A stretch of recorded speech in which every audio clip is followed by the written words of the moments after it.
नमस्कार, मैं अभी सासाराम के पोस्ट ऑफिस चौराहे के पास खड़ा हूं और यहां पर भारी संख्या में कांग्रेसी कार्यकर्ता आक्रोश में आकर नारेबाजी कर रहे हैं। ये कांग्रेस के कराहगढ़ से विधायक संतोष कुमार मिश्रा भी यहां पहुंचे हुए हैं। उन्हीं के द्वारा इस प्रदर्शन का नेतृत्व किया जा रहा है। लगातार केंद्र सरकार के विरुद्ध नारेबाजी की जा रही है। क्या कुछ मामला है, क्यों ये सारे कार्यकर्ता आक्रोशित हैं, बात कर जानने की कोशिश करते हैं कि आखिर इतना आक्रोश क्यों दिखाई दे रहा है। क्यों क्यों नारेबाजी कर रहे हैं आप लोग? आटा दाल पर हेलो, क्यों नारेबाजी कर रहे हैं, क्या मामला है? मामला तो जग जाहिर है।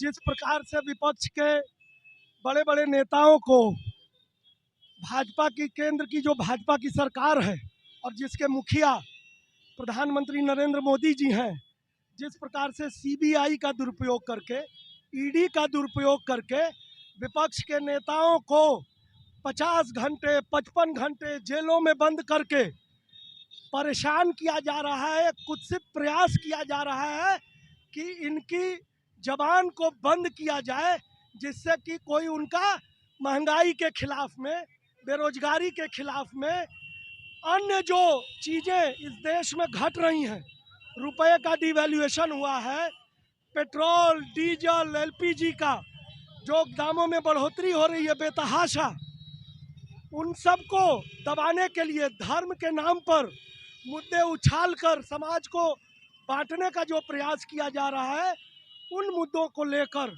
उसके विरोध में, उस अन्याय के खिलाफ में ये हमारा प्रदर्शन है। कहना है, उन लोगों का कहना है, विपक्ष जो केंद्र सरकार के जो भी प्रतिनिधि हैं उनका कहना है कि एक संवैधानिक संस्था के द्वारा संवैधानिक तरीके से कार्य किया जा रहा है, इसमें इन लोगों के द्वारा बाधा उत्पन्न करने की कोशिश की जा रही है। इससे कितना सहमत है? संवैधानिक संस्था हम मानते हैं, लेकिन वो संस्था संवैधानिक कब तक थी? जब तक कि इनकी सरकार नहीं आई थी।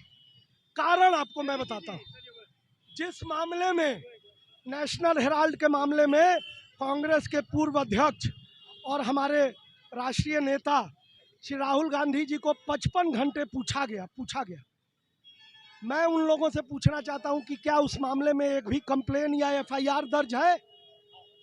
50-55 घंटे जो पूछताछ की गई, उसके बाद ईडी ने कोई कार्रवाई की है अभी तक?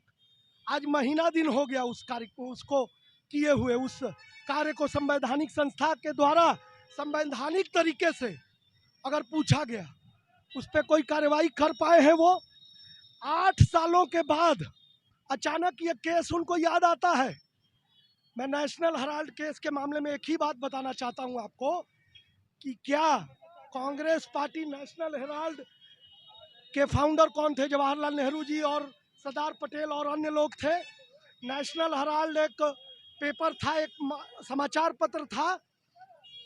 चूंकि कांग्रेस पार्टी के संरक्षकों द्वारा उसको चलाया गया, तो क्या कांग्रेस पार्टी उसको उबारने के लिए, उसके कर्मचारियों को पैसा देने के लिए, जिनका महीना बाकी था, बिजली का बिल बाकी था, क्या लोन नहीं दे सकती है? ये संवैधानिक नहीं है? और उस मामले में आज तक एफआईआर या आज तक कोई कंप्लेन क्यों नहीं हुई? और तब भी पूछा जा रहा है। इस तरह से आप लोगों के द्वारा तरीका अपनाया गया है उसके विरोध को लेकर, क्या वो सही है? कारण कि कल देखा गया कि ट्रेनों को रोका गया, वहां पर तोड़फोड़ की गई। क्या ये तरीका सही है जो कांग्रेस कार्यकर्ताओं के द्वारा किया जा रहा है? मैं एक बात स्पष्ट कर देना चाहता हूं। आप हमारे नेता पर प्रहार करेंगे तो कार्यकर्ता तो चुप बैठा नहीं रहेगा। हमने सत्याग्रह का मार्ग अपनाया था। पिछले 10 दिनों तक जब राहुल गांधी को बुलाया गया था, तो आप देखे होंगे कि पूरे देश भर में कहीं भी ऐसी कोई घटना नहीं आई थी। ऐसी कोई घटना आपको नहीं मिली होगी जहां कहीं कोई चीज का नुकसान हुआ हो। कल भी ऐसा मुझे नहीं लगता है। कहीं 1-2 जगह जहां कार्यकर्ता बहुत ज़्यादा उत्साहित हैं, 1-2 जगह छिटपुट घटनाएं मैं मान सकता हूं, लेकिन इतना आक्रोश है कार्यकर्ताओं में, पार्टी के कार्यकर्ताओं में, इस मोदी सरकार के अन्याय के खिलाफ, कि कहीं कुछ न कुछ तो मामला उभर ही जाता।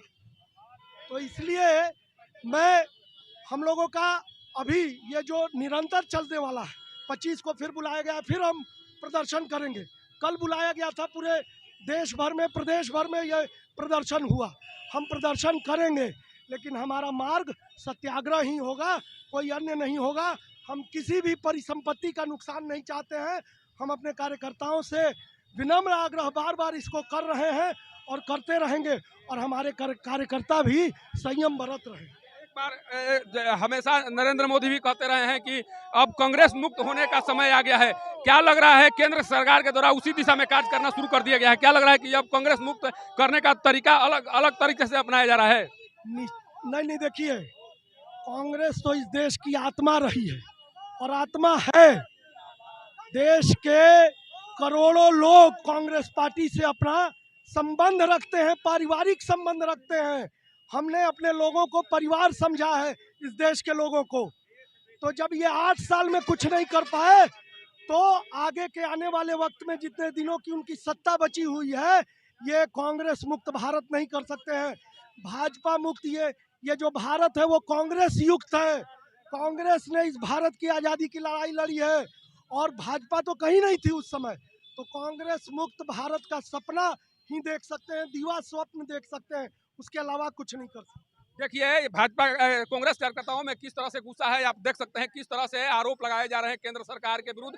ये कहा जा रहा है कि केंद्र सरकार के द्वारा जानबूझकर कांग्रेसी नेताओं को, जो टॉप लीडरशिप है, उनको परेशान करने की कोशिश की जा रही है।